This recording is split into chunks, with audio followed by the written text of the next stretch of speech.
So I've chosen to use just a light white wine vinegar. Freshness, the essence of food. That's up next on Chefs Afield, where in this episode, we travel to Portland, Oregon to cook with Cory Schreiber of Wildwood Restaurant. Cooking from the source is his mantra, and his native Oregon the inspiration. After years of culinary adventures around the world, he came home, as he likes to say, like a salmon returning to its native waters. His cooking is sincere, and his accolades too long to mention. A James Beard Award winner, as well as a top pick in most major food and wine publications, Cory emphasizes organic produce from the Pacific Northwest, prepared in ways that allow the natural beauty and flavors of the ingredients to shine forth, unobstructed by fussy embellishments.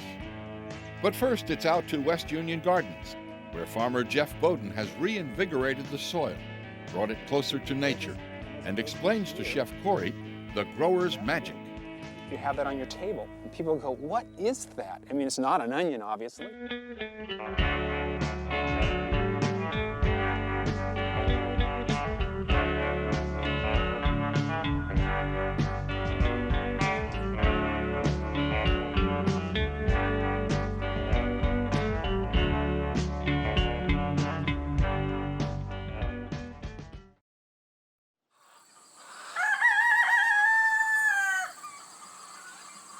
It is sunrise.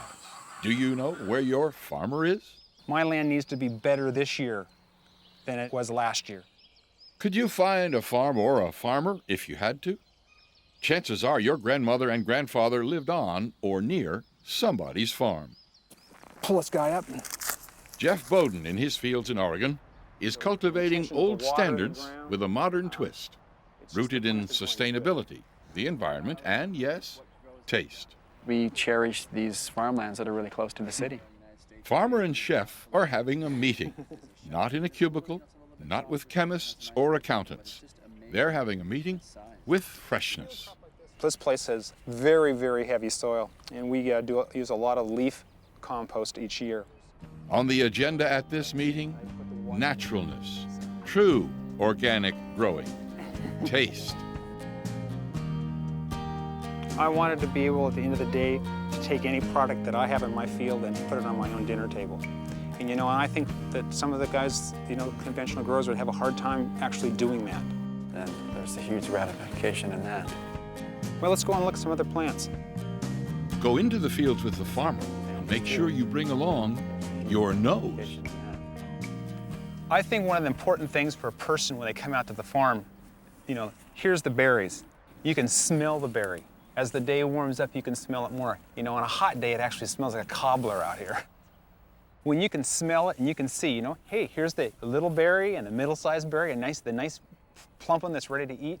And then, you can say, well, I don't know what a Waldo berry is, or a Miriam berry, or a boysenberry, or a raspberry. So they, that's okay. And they can go over and try this one here. And then, that's an experience. That's something that occurred to me when I opened Wildwood about 7 years ago, and I came back mainly here in Oregon, where it really kind of all of a sudden registered that I would go out and ask somebody how their meal was, and they would say, gosh, the berry cobbler was really good. And then all of a sudden I realized, wait a minute, they said the berry was really good. I mean, certainly there was preparation, and then our pastry chef got involved, and there was a dough, but I heard that over and over. It was that, hey, the zucchini was really good, the beans were really good, and they were always pointing at the product. And then all of a sudden, of course, I didn't always know that as a chef. But I think here in Oregon, I've become more and more aware of how people are so attached to the product, where the product comes from, the quality of the product, and knowing about that it has been picked and delivered within a day or two period. And that makes all the difference in the world, really, when it comes to cooking or not even cooking. Because I think out here, is like you say, it smells like a cobbler. Yeah. That's where the idea comes from, and it really does happen in the field. The Sylvan blackberries, I think, would be great in a salad. These are the kind that we toss with a little bit of onion, maybe a cheese crouton that these toss together and just create their own. You can almost see it's coming off my hand right there. No, these actually, they make a great vinaigrette. I take them and I just smash them up a little bit with a little bit of vanilla and some shallot and maybe a little bit of thyme, and then they just become their own vinaigrette. Yeah, just a touch of orange juice and maybe no vinegar, actually. So the fruit and the acidity, it's right there. Oh, That's the best part. You don't just grow them, and you don't just go out and pick them either. There's a technique to the picking. It is very important to know when to pick. Well, sometimes, like with the blackberries, the whole key is the berry has to be black. And so you have a new picker, or you just need to remind someone. You go to the flat and you pick one out that's obviously not. So you have ones here, this is too red, but you have ones that are, this one here is still, it's not right. There's still a little bit of red. You just pick that out and say, here, you eat this one. And they eat it and they'll go, oh, sour. I says, don't pick it. See, that's the same trick in the field as we use in the kitchen, actually, too, because we'll do the same thing if we make a vinaigrette, say, with berries in it, and then we'll just pick that one out or spoon one out, and they'll taste it and say, is it off? Is it the way you want it to be? And they go, no, this is not right. And so it answers itself, as I say, and then it's clear. Take that one out, make sure that we pick the ingredient carefully, place it, and really taste it is the key. Well, you do keep the farm. You do keep the land. I mean, to me, that's the emphasis. The challenge for Jeff was to grow something that his French counterpart was producing and beat the price right here in the USA. These are some shallots that we're growing this year, Cory.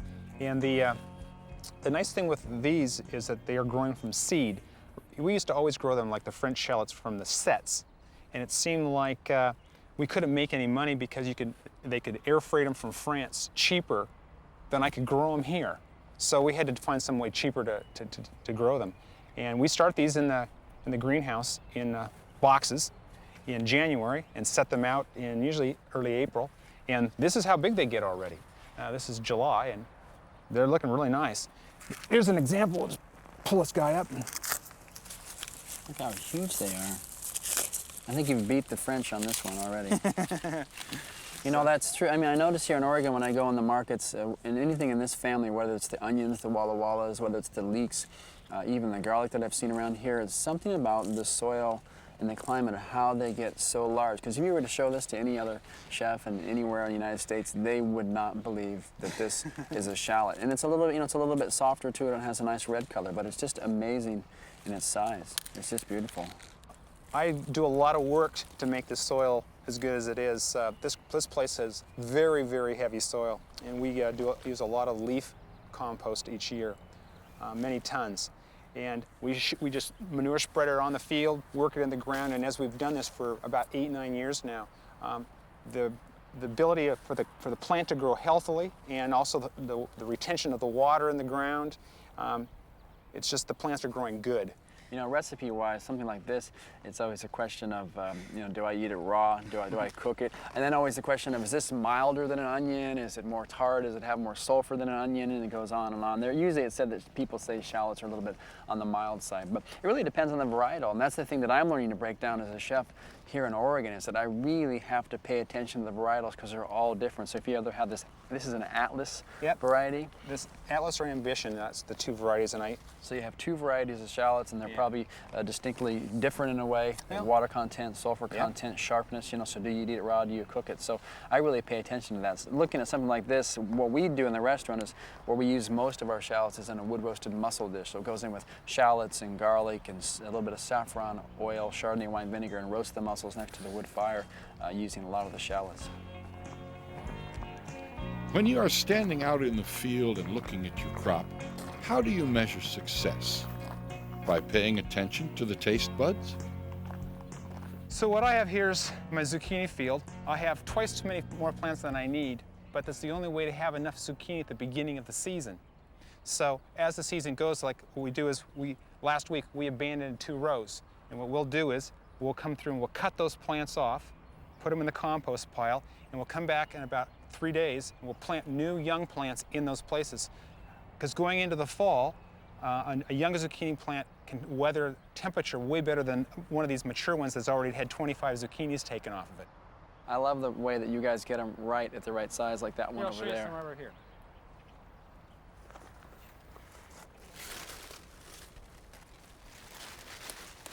So here we have the yellow one. We just break the flower off. That's about the right size. When you first touch them, they almost have that kind of, you want to pet them almost. They have almost that fur on them a little bit. That's and right. They are, and that smell, and that to me is the epitome of garden smell. And everybody loves that color. Not much difference between the inside of the yellow one or the green one. Right. But it's a great vehicle for you guys in the market to sell these. That's it's right. color. It's great color. But these are, they're high water content. And I just remember, you know, we've gotten away from stewing these for a long time and making them really soft. They're really quite good that way. Yes, that's Yeah. what the problem with people when they blanch them. I mean, that's the worst way to do it. Oh, it is, to put them back in water. No, they need to be cooked in their own water, because I think they're about 80% water. And then they are just, they're fantastic. And like you say, there's an abundance of them, there's an abundance of varieties. Like, you've got a green one over there also. Oh, there's some tiny ones too. Yep, the whole family's here. The whole family's here, the Wanna mama, grab it? the papa. Here. Wow. Yeah, so that's about how you like them? That's how about the ideal that's size? about the ideal size. Take the top off of there. Yep. But some of these younger ones, you know, that's the flour. Yep. And this is one thing the chefs don't seem to get enough of, is this flouring top. We take this and stuff this with a little bit of breadcrumb or some cheese, maybe some type of seafood mousse, and then it gets either baked, but I love to just do a little bit of a batter, like a cornmeal batter or a tempura batter, and deep fry those. Mm-hmm. And 3 of those as an appetizer is just great, but I don't see many of these. Do you usually use zucchini or just any squash? Any squash blossom like that is great. But this is the real product here. These, just a little bit of sweet onion or some of the shallot that we found over Yep. there, maybe a little bit of tomato stewed down, and it's a great base for a piece of fish or a piece of meat. So, beautiful stuff. And fields of it too. Okay, we're off. How should we think about freshness? In North America, the 20th century was devoted to packaging, marketing, processing, boxes and cans and shipping, breeding square tomatoes to fit square containers. Great shipping, not so great taste. It's one of the hardest things to understand in terms of the key to getting things fresh and the key to getting things simple. People like myself are trained in very complicated cuisines.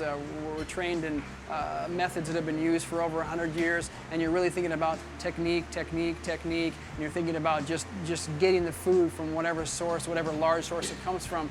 And you remember, like an apprentice, you're always grabbing all these dried herbs and you're grabbing artificial thickeners, and you don't think about it so much when you're trained. And then it's almost like you have to take many steps back and almost think like a farmer, or think like a peasant, or think in a very simplistic mode, and then this appreciation comes up for all this product, and that's not an easy transformation.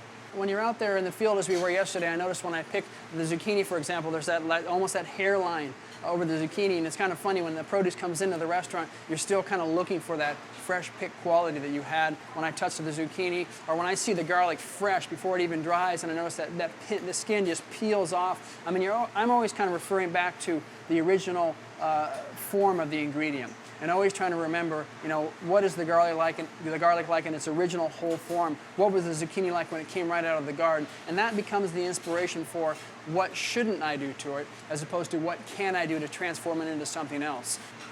With the zucchini, we know this is about a day out of the garden. I don't like to get involved in real fancy cuts with that. I just go straight across. It's got a great natural shape. You just have to be thinking about how long you want to cook it. So I'm going to cut it just a little bit thicker, because I want to stew this actually so it's a little bit soft. I don't need it to be crunchy. I want to benefit from some of the great, as he was saying, they have a large water content in the zucchini. So I'm going to take advantage of that and cook it in its own juice, if you will. Something like this. Again, I have the Walla Walla onions are in season. We're going to mince a little bit of the onion. Doesn't have to be a real fine cut. If you wanted to just cut it straight across and leave it that way, that'd be fine too. I'm not even going to go back over this again. Both these ingredients, again, have been transported a lot. As you see, the farms are close, so I know the water content is great on these. So you'll see that when I put it in the pan. However, I will use just a little bit of butter in the pan. Let that melt just for a second. And this particular dish is finished with just a little bit of chopped thyme. So really I'm only dealing with 4 ingredients here. I've got butter, I've got zucchini, yellow, green, or both. I've got onion, and I'm going to finish with a little bit of chopped thyme. So that's kind of rounding it out. But the key here is the timing and checking to see how much water is in the zucchini.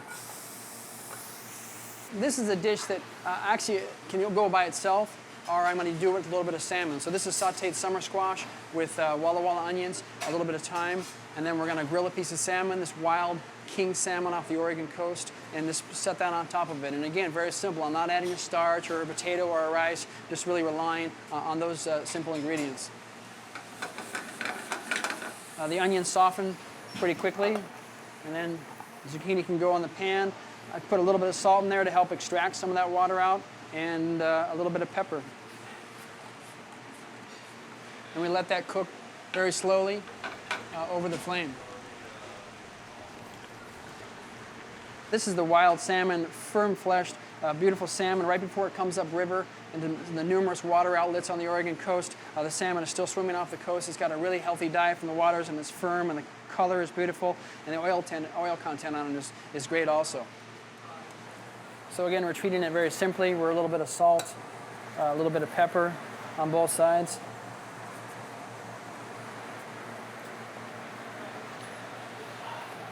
And then we're going to rub it with a little bit of olive oil.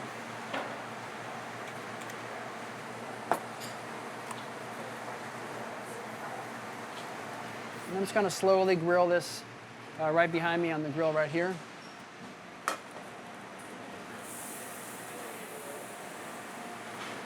We'll let that cook kind of slowly.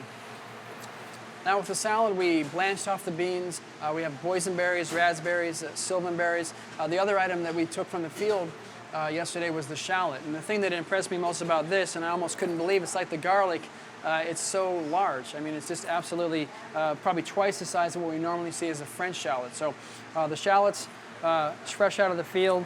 I thought in this particular instance that these were so big that I could actually grill them and add them to a salad. Normally I would use a Walla Walla onion, I'd use a red onion, something of that nature that might have a little bit of sugar to it. So this is an unusual approach, but again, it's inspired by the fact that this product is so unusual, gives me another idea, something to do with a shallot that I really have not done in the past. So this can be actually just baked in the oven, or it can be actually grilled. When I look at this, I see an amazing grain pattern inside of the shallot. Incredible grain, very loose. I actually ate a little bit of this raw and found that it was mild enough that it would benefit from just a light grilling procedure. So again, back to my salt, a little bit of pepper. I'm going to baste these with a little bit of oil and put them on the grill also.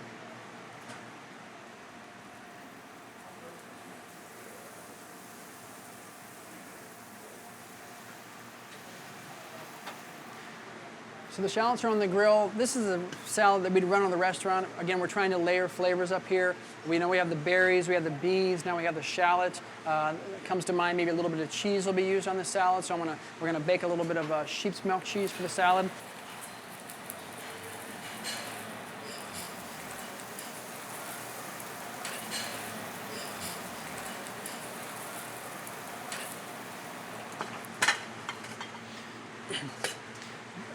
Nice green mix here. This is a woman who actually has a garden about 7 miles from the restaurant. It's actually in an urban area. It's in a suburban area, and she has plotted off about 2 acres, and she has a mix of about 22 varieties of lettuce in her mix.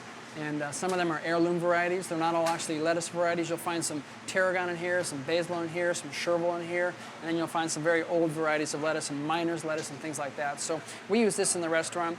This is an example where we were talking about how he picks all these so perfectly ripe that I know for sure when I grab each one of these berries, even though I have probably 100 berries here, that every time I grab one, I know that they were picked at the height of ripeness, so I'm not double checking and tasting as I go.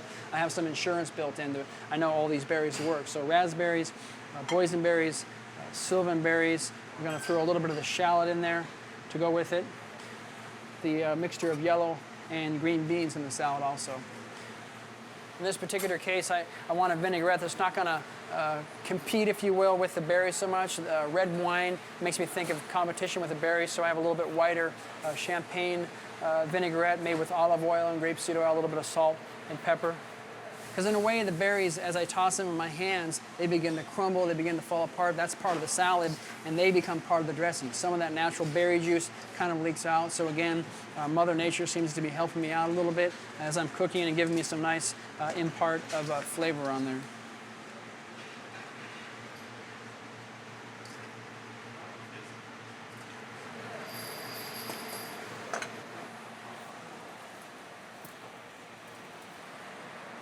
So in this case, we just put the cheese on top, and once we cut into that, we'll see how the cheese just melts out over the top of the salad and creates almost a secondary dressing to it, if you will.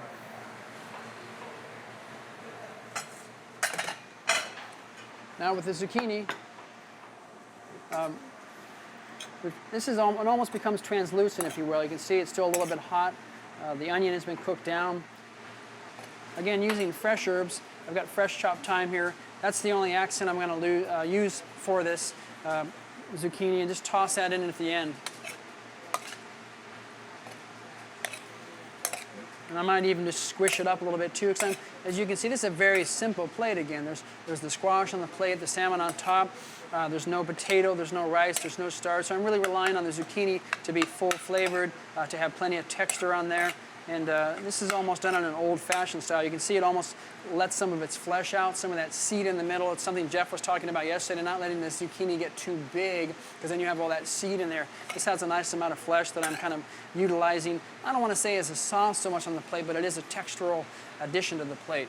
So I didn't even put that back on again with the thyme in there. I'm just going to let the thyme be almost a perfume element to this as it goes down on the plate.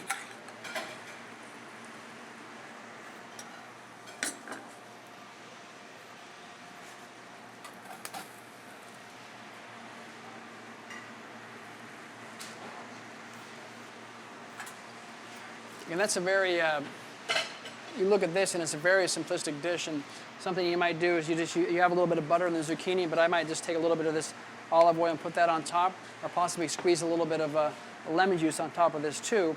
And you'd look at this and say, it's a nice lunch item, but it's plenty to eat. And again, it's all done right there without cooking too much.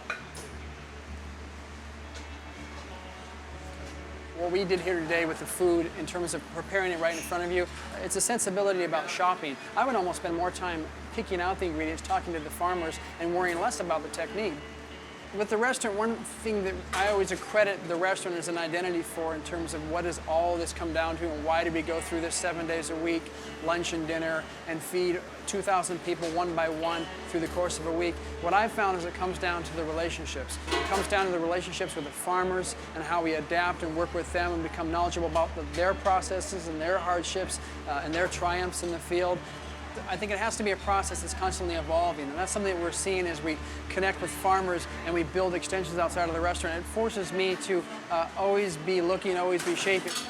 I feel that if I had a philosophy of cooking that was just rooted in classical cooking, then I would just stay there. So the philosophy in cooking is certainly based on freshness, based on farmer connections, based on seasonality, based on exquisite ingredients that we're sourcing very carefully and knowing where they come from. And then of course just what I call sensibilities. They're cooking sensibilities, or what I was told as a young apprentice, common sense comes into play, and applying to simple techniques that allow for the product to speak for itself.